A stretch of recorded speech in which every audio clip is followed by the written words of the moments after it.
Herencia española a los guatemaltecos. Una de las principales herencias por los españoles tras la conquista de Guatemala es la religión católica, la cual es profesada por más del 40% de los guatemaltecos. Esta herencia toma mayor auge durante la Semana Santa, ya que es la conmemoración anual cristiana de la pasión y muerte y resurrección de Jesucristo. Por eso es un periodo de intensa actividad litúrgica. Es una de las tradiciones más marcadas, ya que miles de personas de todas partes del mundo y de la República aprovechan para apreciar las procesiones, mismas que están decoradas con luces y bellos adornos y alfombras de acerrín de diferentes colores o frutas. Otra de las herencias de los españoles son los hermosos templos católicos, como el que se puede apreciar en el fondo y que corresponde a la Iglesia de la Recolección en la zona 1 del centro histórico, así como también la elaboración de nacimientos en el mes de diciembre para conmemorar el nacimiento de Jesús de Nazaret y la construcción de edificios con arquitectura española. Gracias. La influencia religiosa de España a Guatemala. El catolicismo romano tiene sus raíces en la herencia española en Guatemala y está muy presente en la sociedad guatemalteca de la época colonial en la actualidad.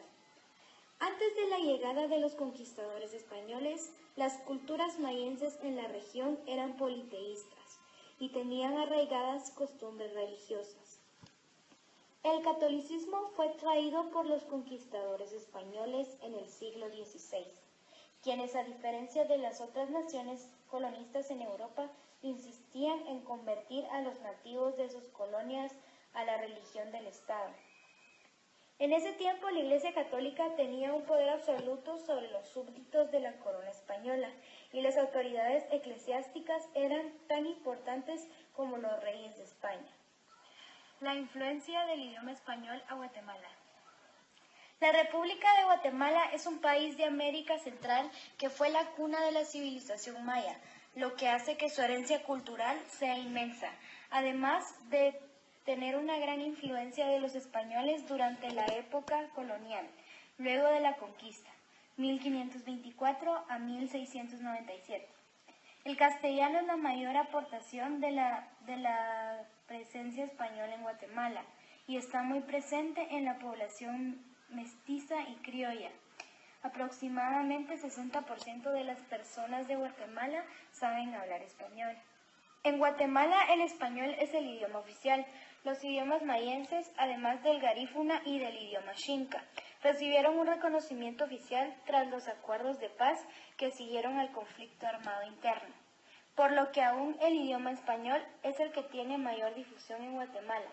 No es entendido por toda la población indígena. Los viajes de Cristóbal Colón comenzaron en el año de 1492 al año de 1504. Todos los conceptos geográficos de esta época cambiaron. Los europeos se sorprendieron tanto por este gran hallazgo de tierras y de personas cuya existencia ellos no tenían conocimiento. Al pasar de los años, muchas personas de Cristóbal Colón lucharon contra indios de estas tierras. En 1519 apareció una peste, que fue verdaderamente terrible el número de muertos que hubo. Es posible que haya sido una peste producida por gérmenes desconocidos por los indios.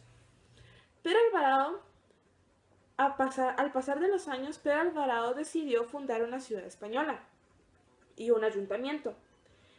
Esta ciudad española y este ayuntamiento lo hizo en la ciudad de Santiago.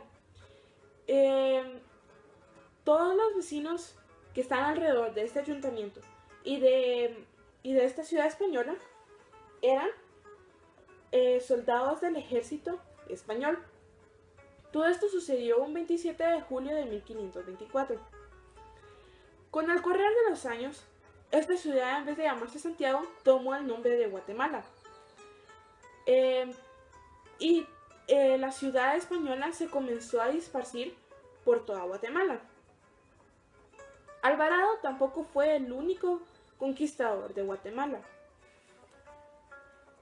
Hubo muchas instrucciones del gobierno español y una de ellas fue que crearon una audiencia para que dejaran a los indios ser libres y no ser más esclavos.